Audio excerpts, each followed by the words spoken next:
నమస్తే, నేను Sreeja, tarot card reader, crystal healer and లామాఫెరిక్ థెరపిస్ట్. ఈ ఎపిసోడ్స్లో మనం ద్వాదశ రాశులకి సంబంధించిన అన్ని రాశులకి ఎలా ఉండబోతుందో టారో కార్డ్ రీడింగ్ ద్వారా తెలుసుకుందాం. అలాగే మీ అందరికీ తెలుసు, నాకు యానిమల్స్ అంటే చాలా ఇష్టం. నేను ఎలా అయితే ఆదరిస్తారో మన వీడియోస్ చూసే ఫాలోవర్స్ ఎవరైతే ఉన్నారో వాళ్ళు కూడా తెలుసుకొని ఆ విధంగా వాటికి సాయం చేస్తారని చెప్పి ఆశిస్తున్నాను. సహాయం అంటే ఏమీ లేదండి, ఎక్కడైనా యానిమల్స్ ఫిజికల్ అబ్యూస్కి గురవుతున్నా, మెంటల్గా వాటిని ఎవరైనా టార్చర్ చేస్తున్నా ఫోన్లో రికార్డ్ చేయడం కాకుండా మీరు అడ్డుపడి ఆపే ప్రయత్నం చేయండి. మనకి భూమి మీద బతకడానికి ఎలాంటి హక్కు అయితే ఉందో, ప్రతి మనిషి ఎంత హ్యాపీగా జీవించాలని అనుకుంటామో అలాగే ఈ భూమి మీద ప్రతి జీవి కూడా అర్హులే హ్యాపీగా జీవించడానికి. సో కాబట్టి ఎక్కడైనా ఇలాంటి అబ్యూసెస్ జరుగుతుంటే మాత్రం దయచేసి ఆపండి. అలాగే చాలామంది వాళ్ళకి పర్సనల్గా ఉన్న కోరికలకి గుళ్ళకెళ్ళి దేవతలకి దేవుళ్ళకి మొక్కుతూ ఉంటారు. మాకు ఈ కోరిక నెరవేరితే మేము మేకని బలిస్తాము, కోళ్ళని బలిస్తాము, బర్రెల్ని బలిస్తాము అని చెప్పేసి. మీకున్న స్వార్థపూరితమైన కోరికలకి అసలు మీ కోరికతో సంబంధం లేని జీవుల్ని మీరు బలిస్తానని ఎలా చెప్తారు, అది కూడా వాటి పర్మిషన్ లేకుండా? సో చాలా తప్పు జరుగుతుంది. శంకరాచార్యులు వారు మనకి ఈ బలి ప్లేస్లో అంటే రక్తవర్ణంలో ఉండే కుంకుమ పూజని అమ్మవారికి చేస్తే అమ్మవారు శాంతిస్తారు. అలాగే మన ఏదైనా కోరికను కూడా తీర్చడానికి మనకి అవకాశం ఉంటుందని చెప్పేసి కుంకుమ పూజ అంటే రక్తవర్ణంలో ఉన్న కుంకుమ పూజ మనకు అందించడం జరిగింది. దయచేసి అందరూ కొంచెం ఆలోచించండి, మనం తప్పు చేస్తున్నామా, ఏం చేస్తున్నామా అనేది ఒకసారి మీకు మీరు ఆలోచించుకొని పనులు చేస్తూ ఉండండి. బట్ నేచర్ని, యానిమల్స్ని మనం ఎంత కాపాడుకోగలిగితే రాబోయే తరాలకు కావచ్చు, మనకి కావచ్చు, మన లైఫ్లో మనకి ఏదైనా మనం ఈ చేసిన సాయం ఏదైతే ఉంటుందో లైఫ్లో ఎప్పటికీ పోదు. ఏదో ఒక రూపంలో మనకి తిరిగి మళ్ళీ నేచర్ కావచ్చు, మనుషుల రూపంలోనే కావచ్చు, యానిమల్స్ కావచ్చు, ఏ రూపంలోనైనా సరే సహాయం ఖచ్చితంగా దొరుకుతుంది.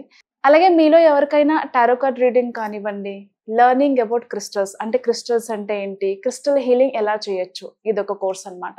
సో టారో రీడింగ్ కానివ్వండి, క్రిస్టల్ హీలింగ్ కోర్స్ కానివ్వండి, స్విచ్ వర్డ్స్ థెరపీ, అలాగే స్పిరిచువాలిటీలో ఏదన్నా మీకు ఏదైనా నేర్చుకోవాలి ఒక కోర్స్ అనుకుంటే కనుక స్క్రీన్ మీద కనిపిస్తున్న నెంబర్స్కి కాల్ చేసి మీకున్న డౌట్స్ని క్లారిఫై చేసుకుని క్లాసెస్కి రిజిస్ట్రేషన్ చేసుకోవచ్చు. అలాగే మెడిటేషన్కి సంబంధించిన డౌట్స్ కూడా ఎవరికైనా ఉండుంటే మెడిటేషన్ క్లాస్లో జాయిన్ అవ్వాలనుకున్నా ఈ నెంబర్స్కి కాల్ చేసి మీరు రిజిస్ట్రేషన్స్ చేసుకోవచ్చు.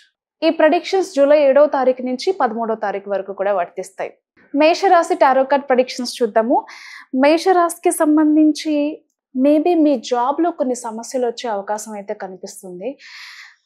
ఎందుకనంటే ఎప్పటి నుంచో మీకు వస్తాయనుకున్న ప్రమోషన్స్ కానివ్వండి, ట్రాన్స్ఫర్స్ కానివ్వండి, సాలరీ ఇంక్రిమెంట్స్ కానివ్వండి, లేదంటే కంపెనీలో మన పొజిషన్స్ కానివ్వండి, ఏదైనా సరే ఒక గ్రోత్కి సంబంధించిన విషయం జరుగుతుంది అని అనుకున్నప్పుడు, ఈ అవకాశం ఖచ్చితంగా వస్తుందని అనుకున్నప్పుడు అనుకోని విధంగా కొందరు వ్యక్తులు, మీరంటే నచ్చని వాళ్ళు, మీతో ఆల్రెడీ ప్రీవియస్గా గొడవ పడిన వాళ్ళు ఎవరైనా ఉంటే ఇప్పుడు కొంచెం వాళ్ళు మీకు అడ్డంకిగా మారే అవకాశం కనిపిస్తుంది. కావలసుకుని ఇంటెన్షనల్గా మీతో గొడవ పడాలనో, లేకపోతే మీతో జరిగిన గొడవ వల్ల అది ఎఫెక్ట్ అవ్వడం వల్ల మీకు రావాల్సిన ఆపర్చునిటీస్ రాకుండా ఇంటెన్షనల్గా చేయాలనే ఉద్దేశంతోనే చాలామంది ప్రయత్నం చేస్తూ ఉంటారు. కాబట్టి కొన్ని ఎప్పుడైనా వాదనలు జరిగినప్పుడు కానివ్వండి, ఎవరైనా మిమ్మల్ని రెచ్చగొట్టే ప్రయత్నం చేసినప్పుడు కానివ్వండి, బ్యాలెన్స్ తప్పకుండా కూల్గా సిచ్యువేషన్ని హ్యాండిల్ చేసే ప్రయత్నం అయితే చేయండి. మైండ్ని కంట్రోల్లో పెట్టుకోండి, స్మార్ట్గా థింక్ చేయండి. అవతలి వాళ్ళు ఏం ప్లే చేస్తున్నారు మీతో అనేది దయచేసి గ్రహించండి. కానీ మీరు కూడా వాళ్ళ మాటలకి రెచ్చిపోయి వాళ్ళకి రియాక్ట్ అవ్వడం లాంటివి చేయకండి. దయచేసి స్మార్ట్గా ఆలోచించడం నేర్చుకోండి. స్ట్రెస్ అయితే మీరు జాబ్ చేసే చోట చాలా కనిపిస్తుంది. మేబీ కొన్ని ఇన్సల్ట్స్ కానివ్వండి, మీరు ఎంత బాగా మీ టాలెంట్ చూపించినప్పటికీ, బాగా పర్ఫామ్ చేసినప్పటికీ కూడా మిమ్మల్ని గుర్తించలేని విధంగా మీ పొజిషన్ ఉండడం అనేది, అంటే మీరు ఎంత బాగా పనిచేసినప్పటికీ కూడా ఆ అప్రిషియేషన్ కానివ్వండి, ఆ క్రెడిట్ కానివ్వండి, అవార్డ్, రివార్డ్ ఏదైనా కానివ్వచ్చు, ఎక్కడో నేను ఎంత కష్టపడినా కానీ ఫలితం రావట్లేదు అని కొంచెం నిరుత్సాహం, అంటే జాబ్ పరంగా కొంచెం నిరుత్సాహపడే అవకాశాలు అయితే కనిపిస్తున్నాయి. అలాగే చాలా సార్లు వద్దు, మనకి ఇలాంటి ప్రెషర్స్ వద్దు, గ్రోత్ లేకుండా, సాలరీ మనం ఎక్స్‌పెక్ట్ చేసింది కాకుండా, అంటే నా టాలెంట్‌కి తగ్గ సాలరీ కానప్పుడు, ఇక్కడ నేను ఉండి వీళ్ళతో మాటలు పడుతూ, వీళ్ళతో గొడవ పడుతూ, మానసికంగా ఈ క్షోభను అనుభవిస్తూ, ఈ వర్క్ నేను ఇక్కడ చెయ్యాలా? నాకు అవసరమా? అని చెప్పేసని అనుకుంటారు. చాలా సార్లు రిజైన్ చేసేసి వెళ్ళిపోవాలి అని అనిపించినా గానీ, ఇప్పుడు రిజైన్ పెట్టేస్తే మనకి ఇమ్మీడియేట్‌గా ఇంకొక జాబ్ అంటూ రావాలి కదా! అలా లేనప్పుడు ఇక్కడ నేను జాబ్ రిజైన్ పెట్టేస్తే ఫినాన్షియల్‌గా కొన్ని ట్రబుల్స్‌లోకి వెళ్ళే అవకాశం ఉంటుంది కదా! అని చెప్పేసి మీకు మీరే ఆలోచించుకుంటారు. అంటే ఉండాలా? వద్దా? అంటే ఆ సిట్యుయేషన్స్ నుంచి బయటపడాలని చాలా ట్రై చేస్తూ ఉంటారు. కానీ మీకున్న ఈఎంఐస్ వల్ల కానివ్వండి, క్రెడిట్ కార్డ్ బిల్స్ ఏదైనా కట్టాల్సున్నా, లేదు రెంట్స్ ఏదైనా పే చేయాల్సున్నా గానీ, ఇవన్నీ కూడా మైండ్‌లో పెట్టుకొని కొంచెం ఆలోచిస్తారు.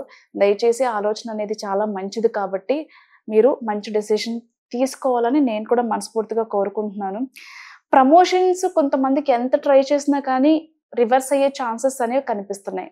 బట్ ఆన్ సైట్ ఆపర్చునిటీస్‌కి సంబంధించి చాలా మంచి అవకాశం వచ్చే అవకాశం ఉంది. అంటే అవకాశాన్ని అందిపుచ్చుకుంటారు ఎట్టకేలకు. అంటే మీరున్న ప్లేస్‌లో పొజిషన్, అంటే ప్రమోషన్ వస్తే మన పొజిషన్ ఎట్లనో మారుతుంది. అలా కాకుండా ఆన్ సైట్ ఆపర్చునిటీస్‌కి సంబంధించి గత కొంతకాలంగా కూడా డిలే అవుతూ, పెండింగ్ పడుతూ ఉన్న మేబీ వీసా ప్రాబ్లమ్స్ కానివ్వండి, ఇంకేదైనా ఉంటే గనక అది క్లియర్ అవుతాయి. అంటే వీసాలకి సంబంధించిన ప్రాబ్లమ్స్ అన్నీ కూడా క్లియర్ అవుతాయి. అంతే కాకుండా ఆన్ సైట్ ఆపర్చునిటీస్‌కి సంబంధించిన శుభవార్త కూడా ఈ వీక్‌లో వినే అవకాశం అయితే కనిపిస్తుంది. అలాగే ఎవరైనా ఓన్ వెహికల్ తీసుకోవాలి అనుకునే వాళ్ళకి టైం చాలా అనుకూలంగా ఉంది. ఓన్ వెహికల్‌కి సంబంధించి తీసుకోవచ్చు. బిజినెస్‌కి సంబంధించి కొంతకాలం వెయిట్ చేస్తే బావుంటుంది. ఇప్పుడు ఇన్వెస్ట్‌మెంట్స్ చేయడానికి తగిన వీక్ కాదిది. కాబట్టి జాగ్రత్తగా ఆలోచించి ఇన్వెస్ట్‌మెంట్స్ చేయండి. కానీ ఈ వీక్‌లో మాత్రం చేయకండి. అలాగే కోర్ట్ కేసెస్‌లో ఎవరైతే కొన్ని ఇబ్బందులు ఫేస్ చేస్తున్నారో, గత కొంతకాలంగా డివోర్స్ కేసెసే కావచ్చు, ఏదైనా సివిల్ కేసులే కావచ్చు, లేకపోతే ల్యాండ్ రిలేటెడ్ లిటిగేషన్స్ ఏదైనా సరే, తీర్పు అనేది మీకు అనుకూలంగా వచ్చే జస్టిస్, మీకు న్యాయం జరిగే అవకాశం అయితే కనిపిస్తుంది. బట్ ఎట్టకేలకు కొంత స్ట్రెస్ అయితే కనిపిస్తుంది. అలాగే పర్సనల్ లైఫ్‌లో కూడా కొన్ని ఇబ్బందులైతే కనిపిస్తున్నాయి. మేబీ కొంతమంది ఎవరైతే డివోర్స్ తీసుకోవాలని అనుకున్నారో, లేకపోతే సెపరేట్‌గా ఉండి డివోర్స్‌కి వెళ్ళాలి అని అనుకున్నారో, ఎందుకో మీకు తెలియని ఒక డిప్రెషన్, ఒక ట్రామా అనుభవిస్తూ ఉంటారు. బట్ మంచి డెసిషన్ తీసుకొని ముందుకు వెళ్ళాలని నేను ఆశిస్తున్నాను. Thank you so much.